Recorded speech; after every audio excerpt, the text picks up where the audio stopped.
Hey guys, welcome back to the Intergalactic Outlaw, first video of 2024, and I want to thank all of y'all that supported us for Interstellar Bobo, my music as Ramses, and this channel on Intergalactic Outlaw. Now, let's really strive to hit some goals and make some big strides this year, and let's get into this video, something otherworldly and wicked. Let's get into it. Have you ever wondered what it would be like to start again?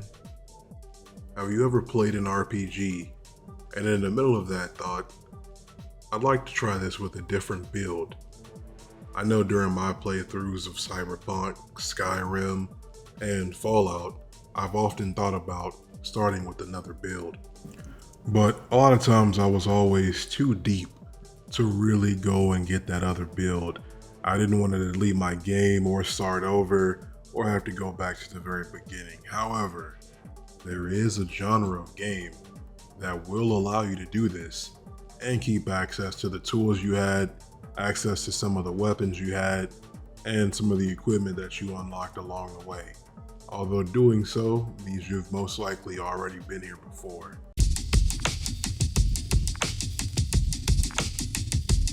When you die, you should always feel, okay, this is my fault. I did something wrong, it was obvious, I should have avoided this enemy, or maybe I should have checked before jumping down. Because we wanted to make sure that at no point you could blame the control for your own death. Because you actually, when you die, you lose maybe 10 minutes of playtime, and that's really a difficult moment, and we don't want you to feel like bad for that. This is Dead Cells, something that both a fan of a metroidvania genre and a fan of a roguelike, and as I've recently discovered, a roguelite, can come together and appreciate with one in unison. Something that will appeal to both crowds while also being a very unique game and clearly being a labor of love. Level generation is some very tricky part of the game because it was the time of No Man's Sky and everyone was like traumatized by huge levels with no actual meaning. The real problem with random generation is all about getting good results. That's really complicated to explain in some way to a computer. What is a good result? In today's modern world, art has become less defined and it has been subjected to being more about moods, feels, vibes, and other things outside of the classical genres. This applies not only to games, but to music, visual arts, TV shows, and can even go as far as applying to things so specific as fighting game archetypes. Game genres are no longer as stagnant or clearly defined, I should say, as they once were, and now blur the line. Some of these that blend the line the most are roguelites, roguelikes, and metroidvanias.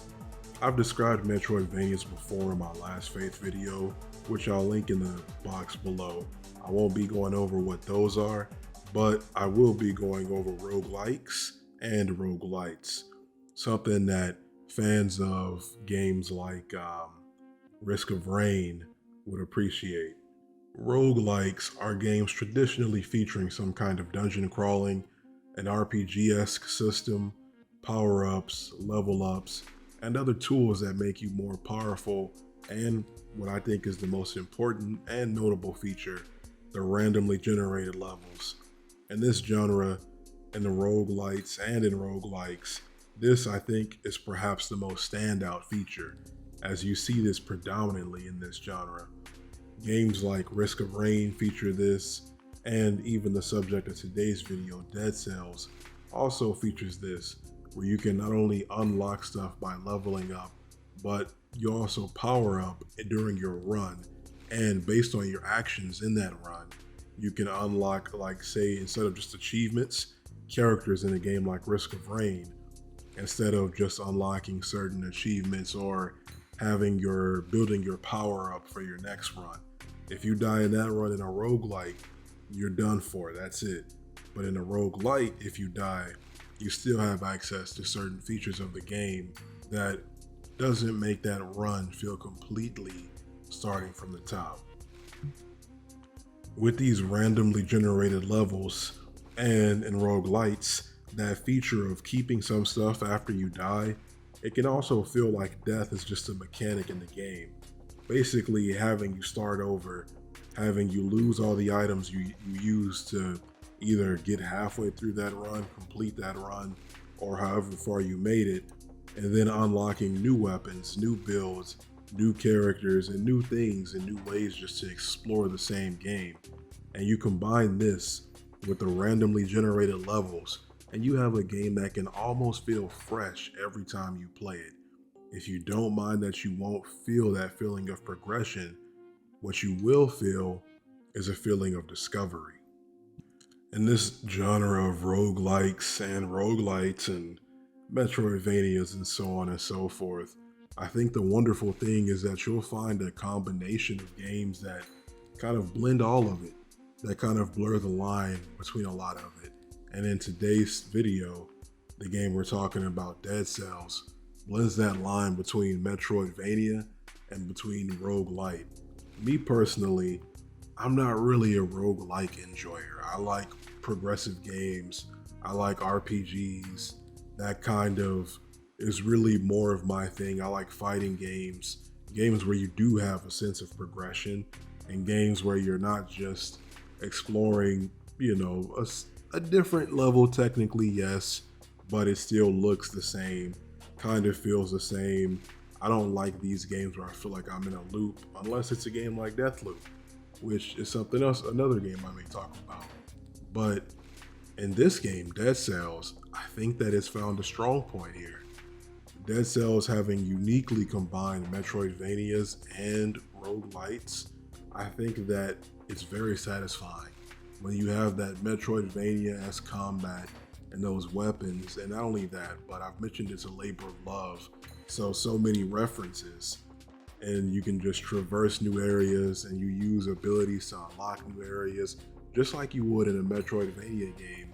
But now you have some roguelike elements, or some roguelite elements. Sorry, I keep mixing the two, but they're not to be mixed. The roguelite is more of what Dead Cells is.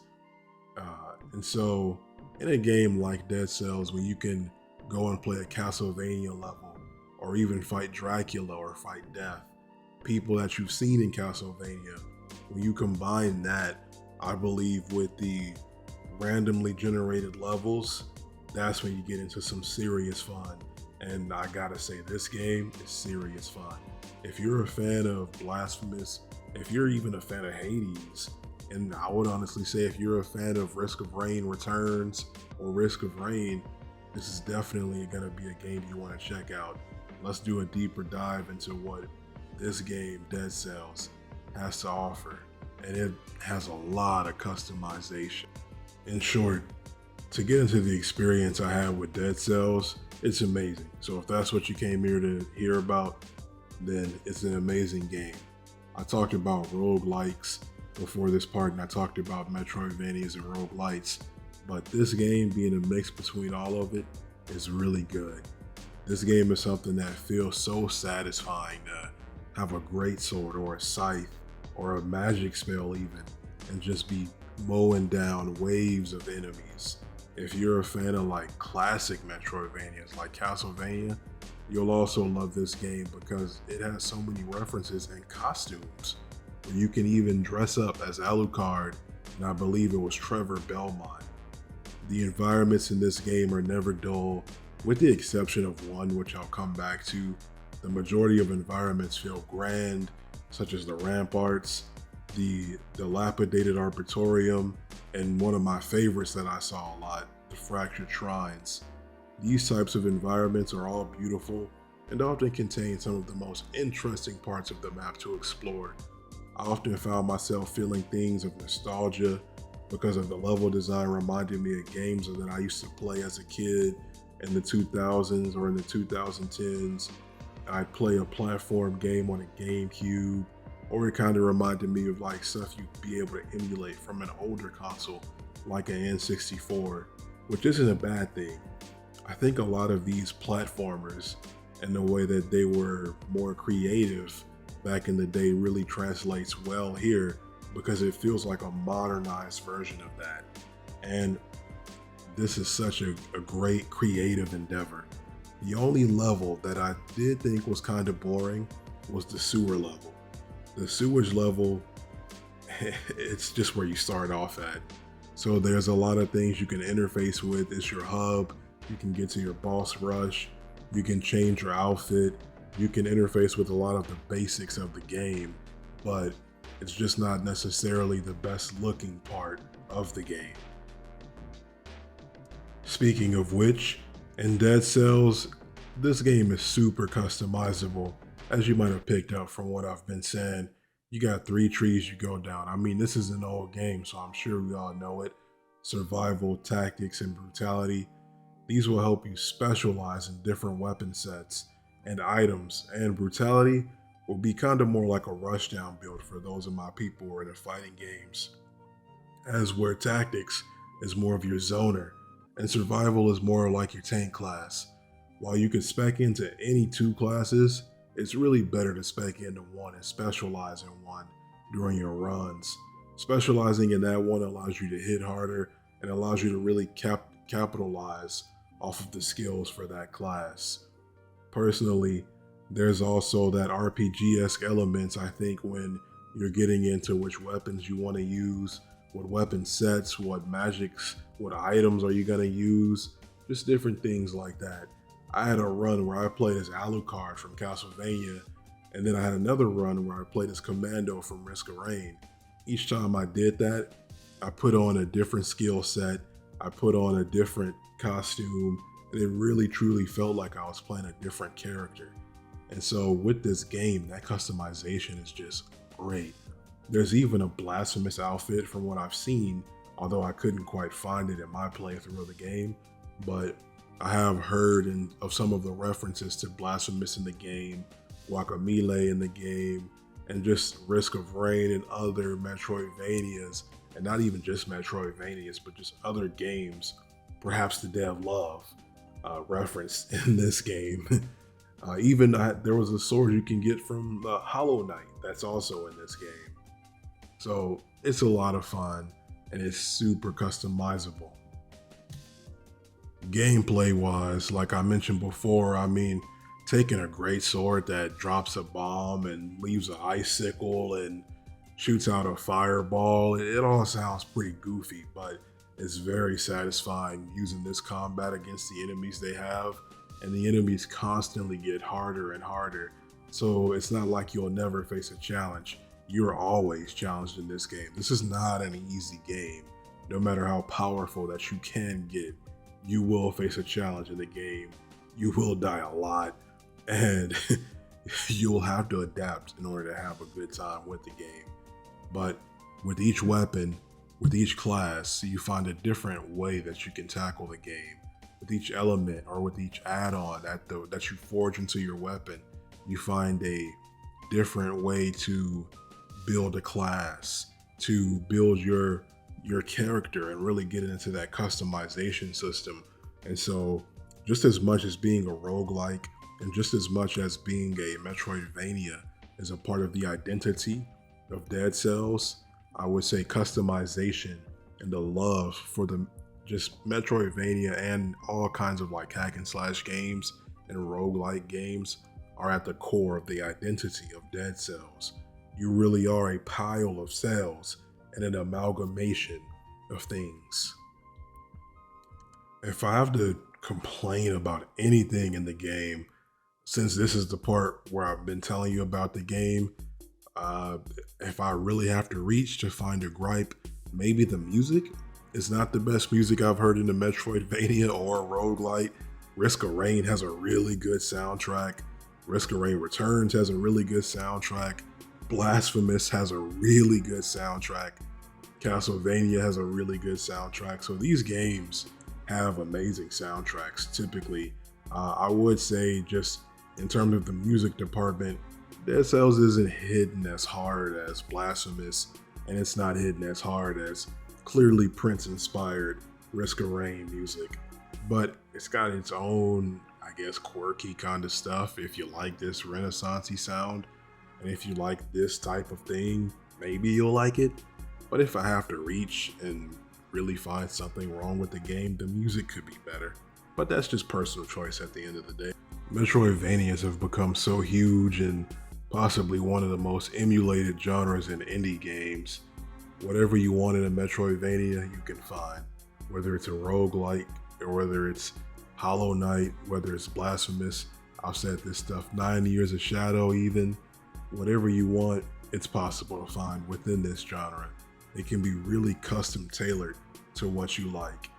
And perhaps most people, they want something to really get them into the series. Now, like what I said with Last Faith, if you're coming from Dark Souls to a Metroidvania, that's your entry point. With this game, if you're coming from Risk of Rain, if you're coming from Hades, if you're coming from roguelike games, this is your entry point. And if you just love Metroidvanias, check this game out. It's definitely worth a shot. But for the price on Steam, the devs are constantly updating this game, which I was honestly shocked to see. You can still go on YouTube and find videos about building and customization and classes. The community for Dead Cells is so engaged in 2024 and in 2023 that it's crazy, because this is an older game, but the devs still support the game, and there's still YouTubers who are still making content and tutorials on the game as well. I definitely think this game is worth the price that you'll find it for, whether on sale or off sale. I'm recommending this game. So if you can't tell, I had a whole lot of fun with it, and I think you will too. Go out and check out Dead Cells. Great, amazing game. Until next time, remember to like, share, and subscribe. Peace.